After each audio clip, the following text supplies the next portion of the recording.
Hello, ladies and gentlemen. Welcome to the latest edition of the World Report. I'm Scott Crowfoot. We'd like to acknowledge that the show is being viewed in over 70 countries around the world and growing. Thank you. On today's show, oil prices hit 4-year lows as gas prices drop as well. The dollar hits a 7-year high against the yen. ISIS announces what it calls the Sinai Caliphate, vowing to infiltrate Jerusalem. Our history segment asks if the GOP's smashing victory will cause any positive changes in Washington. And now to our top stories. D.C. is stunned as Republicans sweep elections nationwide in historic fashion.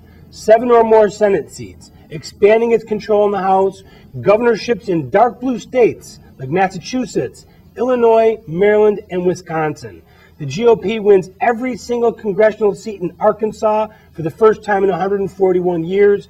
The Clintons and Obamas were soundly rejected. It can only be summed as a repudiation of the left's reckless agenda. The night's biggest loser may have been billionaire leftist Tom Steyer, who spent $75 million to no avail. So much for the war on women and the race card. We welcome in the World Report senior advisor and economics blogger for USA Today Online, Maury Beschloss. Maury, we thought 2010 was a historic drubbing, and it was. Last night might have even been bigger than what we expected. I didn't expect anything close to that. No, I didn't either. There was too much focus on the Senate. Actually, do you know that there will probably be 250 GOP congressmen when the counting is finally done? That is the highest number of Republican congressmen in the last 100 years. Sweeping victories. We're talking about 2/3 of the state legislatures are now in GOP-controlled hands. Not that the Republicans did anything to warrant that victory, other than just not being the Democrats and not being stupid enough to step in it. You know what I'm proud of? The American people. My faith in the American people has shot sky high. Very frankly, as we've said on previous shows, I was becoming very worried that the American people were turning their back on our Constitution, our Declaration of Independence, and on the supreme position that the United States has held in the whole world ever since the Second War. And I think this is the first step on the way back. But I'm very, very worried about it. And I'll tell you why I'm worried about it.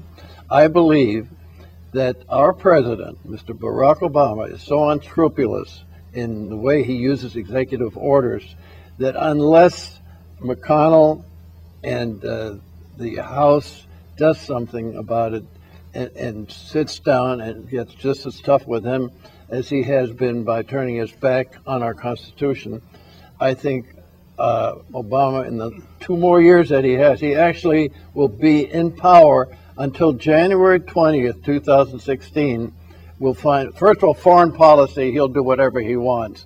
And he'll try to sneak through a lot of things, like the EPA is, I call it the American Gestapo. They can shut you down anytime they want to for no reason whatsoever. Well, you just mentioned foreign policy. We know that there's backroom deals going on with Iran. Oh, that could be a very, very troublesome situation. Not only is it going on, it's just about completed. And you can thank this viper, I call him a viper, John Kerry, because he was a traitor to the United States. He worked against his own country when he was active during Vietnam as a public relations officer or something. He came back and really disdained the American veterans and the American people that were fighting over there. Now, when we look at what happened in the election, Massachusetts, you couldn't imagine a Republican winning the Massachusetts governorship, or Illinois, where you're from, or Maryland, Barack Obama's backyard, and he spent a lot of time there. Well, Massachusetts, of course, you had Romney, who was a governor there once, and you're right. I mean, I'm more sensitive to Illinois. I thought Illinois was gone down the tubes. How about the O'Malley machine in Maryland? He was talking about running for president. I know. But going back to Illinois has been so infested by the extremists of the Democratic Party. You know, a lot of the jokes about Chicago are true, I mean, I spent most of my life in Chicago. Vote early, vote often. Well, even I want to be buried there so I can continue to vote. I know, but even the last couple of weeks, they found they were shifting votes that were for, votes that were coming through the mail that were for a Republican. They were somehow making it a Democrat vote. So I didn't give Rauner, who I don't know who the gentleman is, but also I have a special reason because the University of Illinois, which is dear to my heart, which I'm a distinguished alumni, gets a lot of their money from the state, and they've been shortchanging the university, and I'm not happy about it. And I hope this governor will be a little more understanding. Do you think the narrative of that war on women and the race card that we just saw played endlessly by the Democrats in this election, do you think that that's gone by the wayside, that it's not a working tool anymore? It worked superbly for Obama to get him a second term. It was very good. He had this lady that was up there, she was, I think it was Georgetown. Sandra Fluke. Fluke, yeah. And as a matter of fact, she lost her California Senate race in the last election. Oh, I didn't even know that. Oh, yeah, trounced, as a matter of fact. Well, I'm glad to hear that because this is the first time I've heard it. But she did a good job of, and actually the 15 to 20% edge of the women voting for Democrats over those voting for Republicans, that was greatly reduced. But you know what makes me really happy?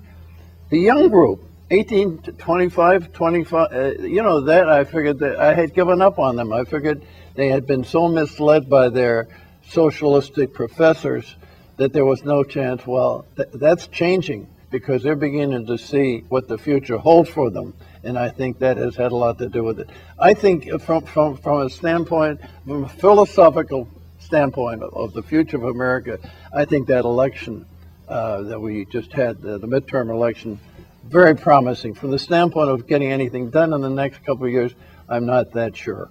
Well, and they always talk about getting things done. I mean, I could set the building on fire and get something done, and not everything that you do is worthwhile or good for the country. So I'm not sure that breaking the bipartisan gridlock is a bad thing. I think that's one of the best things we have about our system. But I think what President Obama is going to try to do, he's going to, by executive order,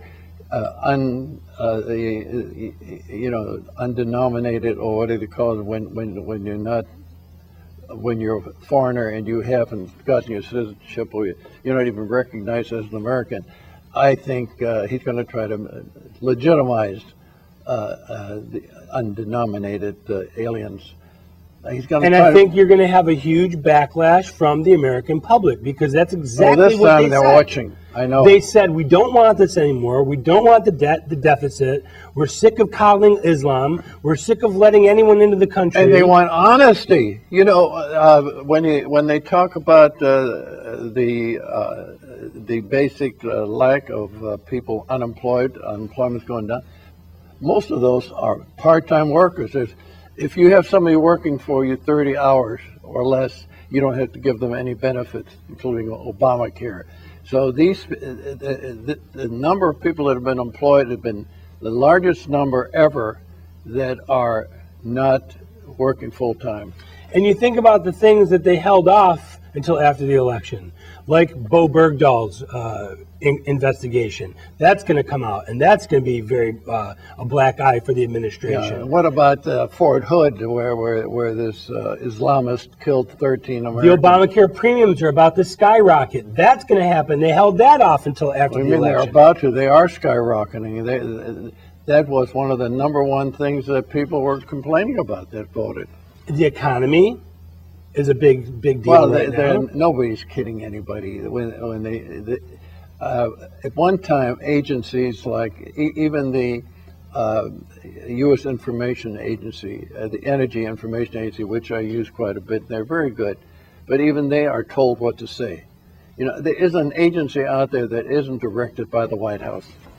And we also have to look at the media. I think the media has been put in check a little bit too, because there's so much information out there now for Americans. They don't have to watch the alphabet networks. We've got the internet. We've got talk radio. We've got bloggers like yourself that are out there publishing their own blogs and whatnot. So the media does not have a control like they used to have. You're absolutely. I'm glad you brought that up. You're absolutely right. First of all, the media is covering their behind very well because they're seeing a change now happening. Even the pollsters working for the Washington Post, which is a liberal newspaper, even the New York Times. You read the New York Times today as compared to a year or 2 years ago. They're pretty objective because they realize now that Obama is being negativized, if you can use a word like that.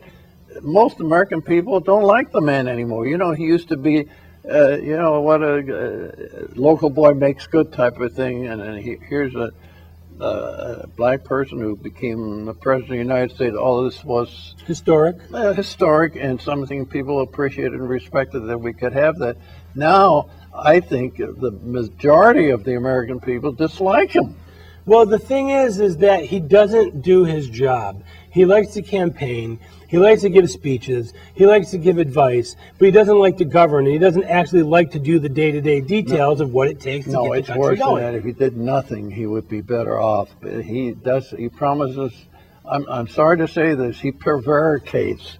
For those who don't know what that word means, he's a liar. He says he's going to do something, then he does something just the opposite.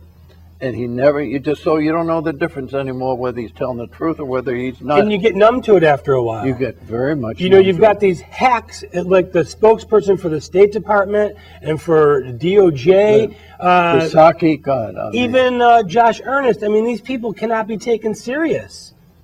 Well, originally the guys he had when he had Gibbs. Emmanuel, Rahm Emanuel, with the election, a very competent guy. Axelrod, very effective guy. The original group that put him into power was very good. Now the fourth rated that he's got around him are just coming down right with him. Sophomoric, amateurish. They just don't look like they're up to the job. But you see, what happened was they misjudged the average American voter. That's what they did. This is the best news that came out of this election. They misjudged the American voter of being a logical person when push came to shove. When they realized their family, their future, what it means to America, the way he handled foreign policy, the average American said, I have had enough. The immigration, the Ebola, the ISIS, it just goes on and on and on. We need to step aside for a brief moment. We will return with our economic update, American energy, the global outlook, and the moment in history. If you want to catch the show or any of our segments, it's simple and free. Just log on to our website, theworldreport.org. And when you're there, remember to like us, recommend us, and leave comments. For the latest news updates, visit newsmax.com or Newsmax TV on DirecTV 349 and Dish 223. We'll be right back.